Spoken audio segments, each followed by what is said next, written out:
Hello guys, welcome back to another history video with me. Obviously, once again, I'm doing more history videos.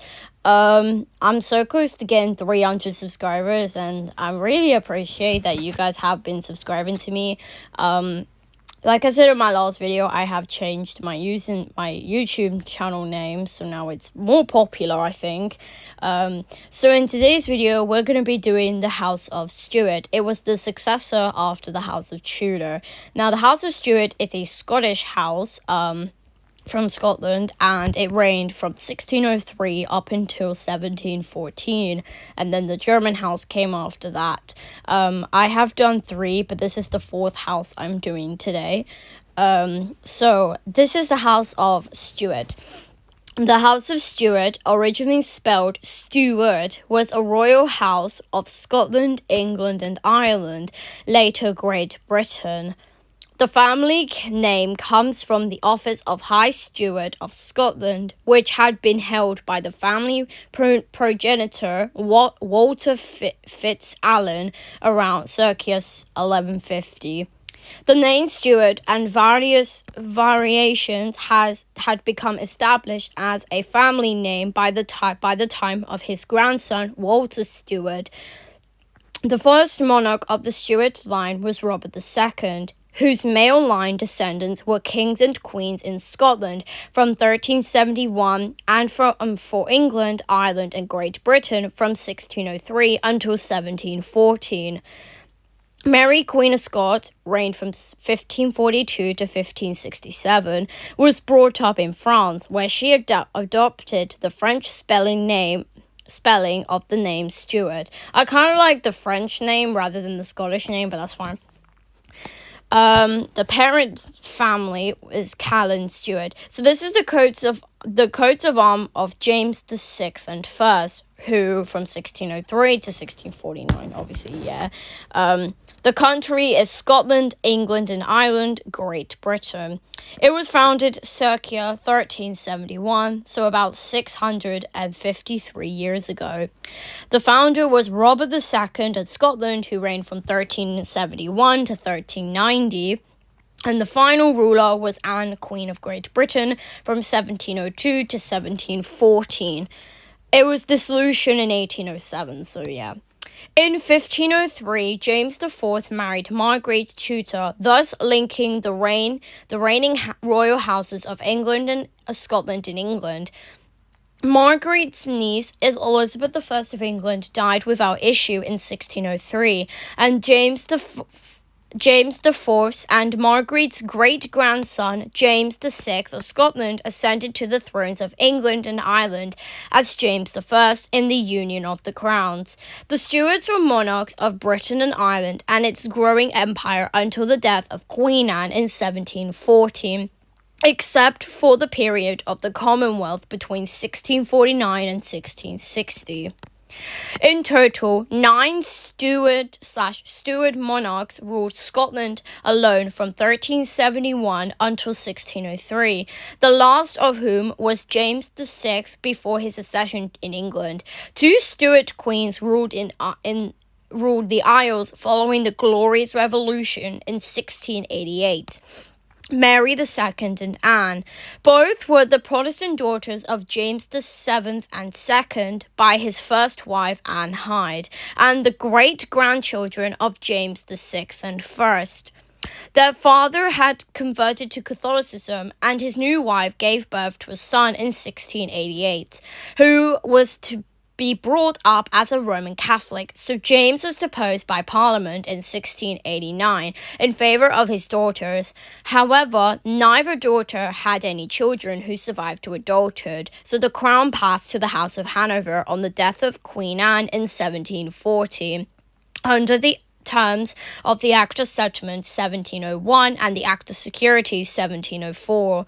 The House of Hanover had become linked to the House of Stuart through the line of Elizabeth Stuart, Queen of Bohemia. After the loss of the throne, the descendants of James VII and II continued for several generations to attempt to reclaim the Scottish and English and later British throne as the rightful heirs, their supporters being known as Jacobites. Since the early 19th century, when the James II direct line failed, there have been no active claimants from the Stuart family. The current Jacobite heir to the claims of the historical Stuart monarchs is the descendant cousin Franz, Duke of Bavaria, of the House of Wesselsbach. The senior living member of the royal Stuart family in a legitimate male line from Robert II of Scotland is Andrew Richard Charles Stuart, the 9th Earl of Castle Stuart. So, let's look at the list of monarchs. Obviously, we have to look at these list of monarchs. Obviously, I rather just look at the list of monarchs and also probably the history of it, but I don't want to do that because the video will get too long. So let's look at the list of monarchs. So these are the monarchs of Scotland. We have Robert II. He was king from the 22nd of February, 1371 to the 19th of April, 1390. He was a nephew of David II, who died without issue. Robert's mother, Menedjory Basu, who was daughter of Robert I. Robert III was king from the 19th of April, 1390 to the 4th of April, 1406, sorry. He was the son of Robert II. James I was king from the 4th of April, 1406 to the 21st of February, 1437. He was the son of Robert III. James II reigned from the 21st of February, 1437 to the 3rd of August, 1460. He was the son of James I, guys, I'm so sorry, James I. James III was king from the 3rd of April, 1460 to the 11th of June, 1488. He was the son of James II. James IV reigned from the 11th of June, 1488 to the 9th of September, 1513. He was the son of James III. Then we have James V, who reigned on the 9th of September, 1513 to the 14th of December, 1542. He was the son of James IV. Then we have Mary, also known as Mary, Queen of Scots. She reigned as queen from the 14th of December, 1542 to the 24th of July, 1567, the daughter of James V. And James VI reigned from the 24th of July, 1567 to the 27th of March, 1625. He was the son of Mary, Queen of Scots. And actually, he was the longest reigning Scottish monarch at 57 years. Now we have the monarchs of England, Scotland, and Ireland. We have James VI and first. He reigned in England from the 24th of March, 1603 to the 27th of March, 1625. He was a great-great-grandson of Henry VII of England, King of Scotland alone, until inheriting the titles King of England and Ireland, including claim to France from the extinct Tudors. Then we have Charles I, who reigned on the 27th of March, 1625, until he was executed on the 30th of January, 1649. He was the son of James VI and first. Charles II, he reigned from the 30th of January, 1649, and then technically we can't say the 2nd of May, it would have to be the 29th of May, 1660. He was proclaimed king in exile, but that was not true, but he became king after that. Until the 6th of February, 1685. He was the son of Charles I, prohibited by Parliament from assuming the throne during a Republican period of government known as the Commonwealth of England, but then accepted as king in 1661. I thought it was 1660, mate, because the restoration was in 1660. James the Seventh and Second reigned from the 6th of February 1685 until he abdicated on the 11th of December 1688. He was the brother of Charles II, who died without illegitimate issue, the son of Charles I, overthrown at the Revolution of 1688, and he died in 1701. Mary II. Oh, it doesn't show you William III because he's from a different house, by the way. I would add William III in the House of Stuart. I would. Well, technically, I would add William III in, I mean, he would count Mary II reigned from the 13th of February 1689 to the 28th of December 1694. She was the daughter of James II and VII, who was still alive and pretending to the throne, co-monarch with William III and II, who outlived his wife. And we have Anne, who reigned from the 8th of March, 1702 to the 1st of August, 1714. She was the sister of Mary II, the daughter of James II and VII. The name of state changed to Great Britain with the Political Acts of Union, 1707. Through family has used titles since James I and VI. Died childless, rights passed to the House of Hanover. And that's how it is, but I don't know if this branch was still alive today. Obviously, I want to also look at the family tree.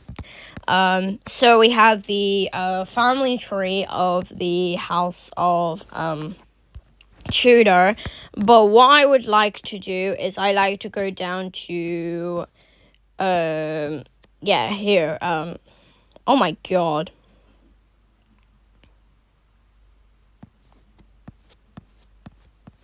Right, there we go. House of Stuart. So as you guys can see, we have these children here. This is the family tree of the House of Stuart. So the first one we have is Henry Stuart, Lord Darnley, the husband of Queen Mary of Scots, James the Sixth and First. Then we have his eldest son, Henry Frederick, Prince of Wales, who died at 18 of typhoid fever. Charles the First of England, Charles the Second of England. Then we come up with his technically we would say his illegitimate children, because he had 14 mistresses. Did he have 14 mistresses? Yeah, he had 14 mistresses. So we had James Scott, 1st Duke of Monmouth, Duke of, I don't know how to pronounce that, Charles Fitzcharles, the 1st Earl of Plymouth, Charles Fitzroy, the 2nd Duke of Cleveland, extinct in 1774. Oh. Henry Fitzroy, the 1st Duke of Grafton, George Fitzroy, the 1st Duke of Northumberland, Charles Buccleuch, the 1st Duke of St. Albans, Charles Lennox, the 1st Duke of Richmond, and that's it. James II of England. He had Charles Stuart, Duke of Cambridge, James Stuart, Duke of Cambridge, Charles Stuart, Duke of Kendal, and Edgar, Duke of Cambridge, Charles Stuart, Duke of Cambridge, James Francis Edward Stuart, Charles Edward Stuart, Henry Benedict Stuart, James Fitzjames, the 1st Duke of Brunswick, illegitimate, and then we have Henry Stuart, Duke of Gloucester, Henry Fitzjames, and Robert Stuart, Duke of Cynry and Rouen. Obviously we do know these. But, now we can't see where Mary II was, though. I know this history is really sad to hear because about the House of Stuart. It was renamed. It was renamed in the French way rather than the Scottish way, but I'd rather say the French way, and that's what it basically means. And obviously, since the first descendant was Robert II, and then the final ruler was Anne. Obviously, that's how it works. I hope you guys actually did enjoy this video. If you did, I would make sure you leave a like and subscribe for more videos like this. I will post another one soon, but I'll see you guys in my next video.